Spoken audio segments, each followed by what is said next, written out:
Hey, what's up everyone? It's Joe from Gadgetry Tech, and I'm really excited because finally I get to talk about the boom mic from Meze Audio. This is an $80 microphone that is basically universal. It's terminated in dual 3.5 millimeter, which means it works with a ridiculous amount of headphones, turning it into a gaming headset or communication headphone. You know, it's not just for gaming. If you're working during the day and you want to do conference calls but still use a headphone you're in love with, well, now you can get this microphone solution from Meze Audio. So I'm not going to ignore the elephant in the room. There are other audio solutions out there. I will be talking about that. Antlion released the Antlion Mod Mic 2 system recently, which has some upgrades over the older one. I didn't want to do that review yet. It's no issue or conflict with Antlion, but I've had this for a long time. Like Meze Audio sent this to me, I don't know, a month and a half ago. And so it's been painful to not be able to talk about it because of the embargo. But I didn't want to release the Mod Mic review knowing that this was going to come out later and either mislead people or say, you know, you should get this. This is an incredible solution. They're both good solutions. They have different pros and cons in my opinion.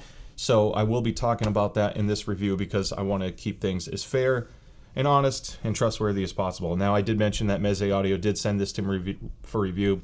I get no kickbacks by doing this review. There's no monetary exchange. I do have, just to be clear, the way Meze Audio works is they do ask that any link I share is associated to a campaign from my email or my video. That's so people know that, or Meze knows that if people are shopping and they click my link, they know where the referral came from. It shows, you know, what creators are getting the awareness out there. Now, there is a small monetary kickback from that if people use my links. It does support the channel, but I'm not one to tell you to do this to support the channel. Purchase it however you like. It doesn't save you any money, so I'm not going to get mad, but I just want to explain the reasoning behind it. There was no way for me to do special affiliate links so they could track the campaign without having some form of kickback. There's just no way around it. Usually I don't do anything that produces a kickback. So I just want to be honest. It won't affect what I say about it. I think there are pros and cons, but with that being said, I want to get into it. So for 80 bucks, you get the mic, a pouch, which has a nice little pull string on it. Doesn't get too tight, but it's tight enough to keep it from falling out. And then this nice long 8-foot cable. It's a little long for me for console use, so if you are playing on a controller, you might have to, you know, tie it up a little bit. But the cable out of the box is terminated with TRRS, which I think was a smart solution because it's much cleaner to start with this and break it out to a separate mic and headphone jack. There are pros and cons to this. So with this, it's nice because you can just plug it into a controller. And I will do mic tests with different devices so you can hear the difference. But this makes it very convenient. So if you are playing on Xbox or PlayStation or a laptop, a Switch, whatever, you can just plug it in and be good to go. The actual volume wheel on it is really nice too. It has a hard stop, of course. It's not electronic, everything's analog. Then you have a nice textured pattern here with a switch. It takes a little bit to get used to. The way this is positioned, you kind of have to grab it at the base and slide your thumb up and down. When it's on your shirt, that's a little bit weird, so you end up just like twisting it. But it's tactile enough. The volume wheel has enough resistance where it's not like adjusting on its own. And then I like how it splits at the top. Now I mentioned this comes with a breakout cable because some devices aren't going to have a TRRS jack where everything is combined. If you get something like the Shit Hell 2, which has an amazing microphone preamp in it, or a Creative GC7 game DAC, for example, you can break it out separately. Now, there's no benefit sonically by breaking it out because it's starting with the TRRS. And the way that works is the ground is shared with the audio portion of the headphone or headset in this case. So if you turn it up really loud, there is a chance you're going to have some crosstalk because of the shared ground, even if you break it out with this because it's starting with the shared ground. Some products like the Antlion Mod Mic, it's completely separate on a line. And then you do the opposite. You combine it if you need TRRS. It's much more bulky that way, in my opinion, because if you're playing on a controller, then you're dealing with an adapter. However, on systems that benefit from a truly dedicated headphone and microphone connection, you know, split, you don't have any of the potential crosstalk issues. Now, I didn't have crosstalk issues with mine. I just want to share that this is a potential issue for those who are concerned with how that works. On the note of crosstalk or noise, there is like no microphonics issues. It's a wonderful cable. You have like a hard TPU material on the jacket. It's not braided or anything, so it's a little bit stiff, and the microphonics is going to depend much more on which headphone you're connected to, and not so much that the cable is generating a lot. It doesn't have like that scratchy fabric on fabric sound like some of the braided cables do. I get some microphonics if I tap this, but that's pretty normal with a closed back such as this headphone with the way it's designed. Open back headphones, you're not going to have the same microphonics issues. Now I want to talk about how awesome this design is. Because it's dual 3.5, I don't have to mount anything to my headphone. There's no stickers involved, and this is one of the pros and cons when you start comparing it to the Antlion system. You have this gorgeous machined metal mic capsule. I mean, they really did a nice job on the finish. To me, it kind of reminds me of more of an old school vintage microphone design, but shrunk down. You have a really good memory effect. It is a little on the softer side, but there is no droop, so you're not have to worry about, you know, it moving out of position too much. You do see the windscreen here, and you want to make sure that's pointed towards your mouth, because as you can see on the other side, it's solid. So make sure this is oriented correctly. If you ever feel like it's off, you can see how, you know, if this were terminated into the headphone, it's facing up. You can twist this a little bit, and if you do that, you're not going to have the same mic pickup. So make sure you check that. Now, there is one concern that people might have regarding a dual 3.5 system that is universal, because some of the microphone solutions out there that use 3.5 for at least headsets or headphones that come with it, they have a locking mechanism to make sure the microphone doesn't do this. You can see how very easy it is to spin. I thought this was going to be a bigger issue. I wasn't a huge fan of this, but this is just physics. You have a round metallic barrel that has no rotational resistance, or at least very little. However, once I got this in position and I was happy with where it was, even if I move the cable, you can see, even if I twist it, the microphone's not moving. The resistance is enough where even momentum of movement of my head does not move it. It's more that if you just tap it with your finger, it's easier to move than you think, but with the way it's designed ergonomically, I guess, it doesn't really move much on its own. So if you're concerned with that, I did want to address it. Naturally, it's also going to come down to the termination of your headphone, because if the termination is a little bit loose, then yes, it might spin a little bit easier. That's not really at fault of the microphone itself, because it depends on the plug. Now, I talked about the benefits of universal, and I was dying to mention this microphone with this headphone because I liked the AR5000 a lot for gaming. A nice little open back, and check it out. Now I have a sub $500 gaming headset that's an open back, which is pretty awesome. Meze has a new headphone coming out, I think in a month or so, month and a half, that they started teasing in Germany, and I'm really excited to cover that when that eventually comes out. I think that's going to be a good middle ground, but if I had the Meze 109 Pro, I would be showing you on that too, because for an open back, that one is phenomenal. Now, the 99 Neo and the 99 Classic, they're not traditionally neutral. They are very bass heavy. It's kind of a thicker, darker sound. It has a splash of sparkle up top. So it really depends on what kind of sound profile you're looking for. The Meze Lyric 2, which was a $2,000 closed back headphone, that has the noise isolation I like. It's extremely comfortable, and then I could throw a mic on it, and now you're approaching like end game audio. I did want to cover a few others just to make sure people know about this.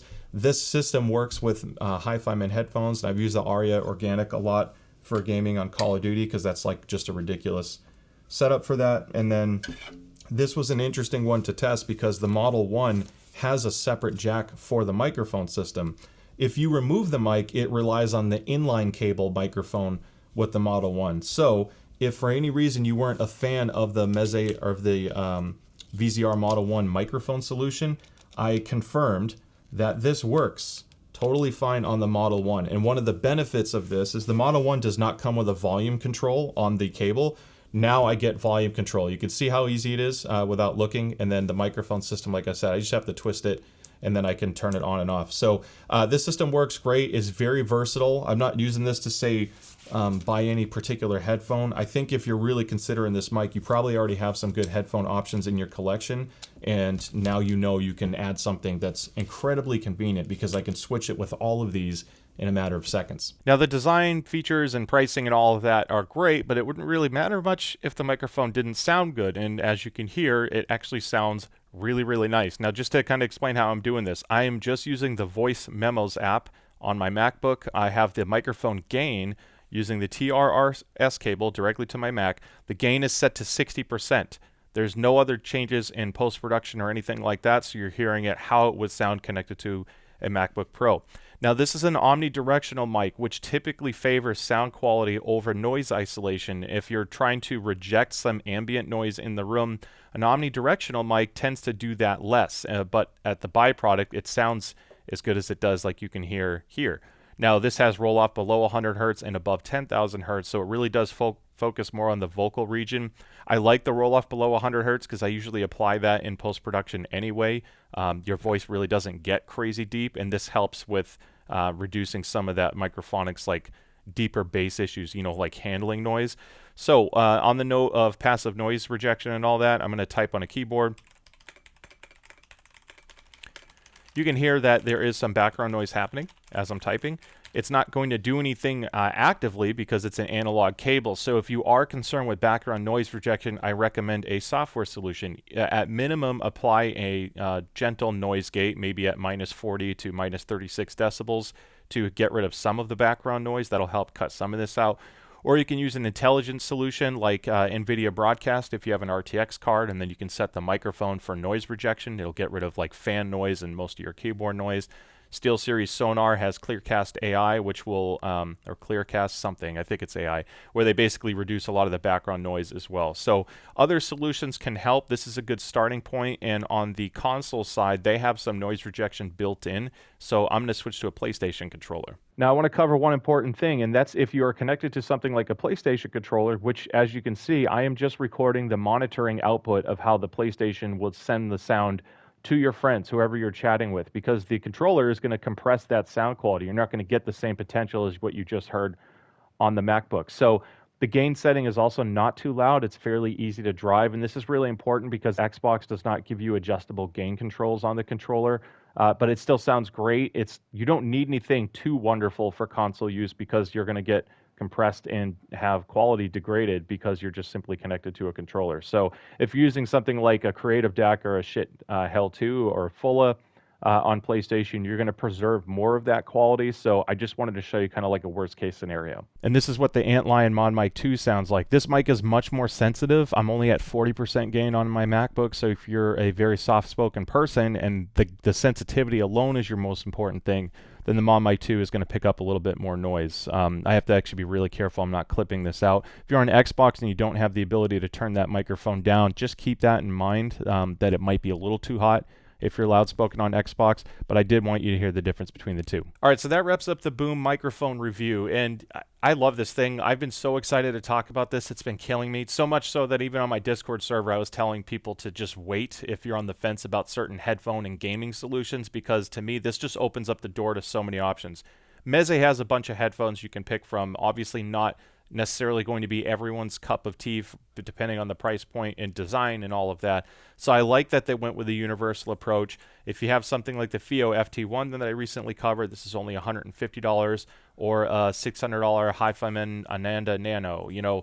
Now you have the ability to just buy a great microphone system with volume control and a mic mute switch. It just, to me, checks all the right boxes, and it seriously opens the door for so many good high-end gaming solutions out there, and you don't even have to spend a fortune to do it. You can get the 99 Classic, the FIO FT1, the AR5000, and add a mic to it, and you're getting like end-game level gaming headset performance. Obviously, a dedicated, full podcaster type mic system with an XLR interface and a stand is going to sound better, but at the sacrifice of cost and convenience, because I don't always like to lean in on my mic and maintain that whole proximity effect and what makes it sound so good. Plus, if you're playing on console, you can't really do that too easily anyway. So I like that this is simple. I can kick back. I can still game and chat with my friends. They'll enjoy the way my voice sounds, which sounds pretty nice on this microphone. But now I can enjoy the game audio more by using any higher end audio solution I want. So with that being said, I hope you found this video helpful. Don't forget to like and subscribe. I'd love to see it the next video. And again, I will have purchase links in the description below, but don't feel obligated to use that. I just think this is a kick-ass product, frankly. So thanks so much for the support, and I'll see you next time. Bye.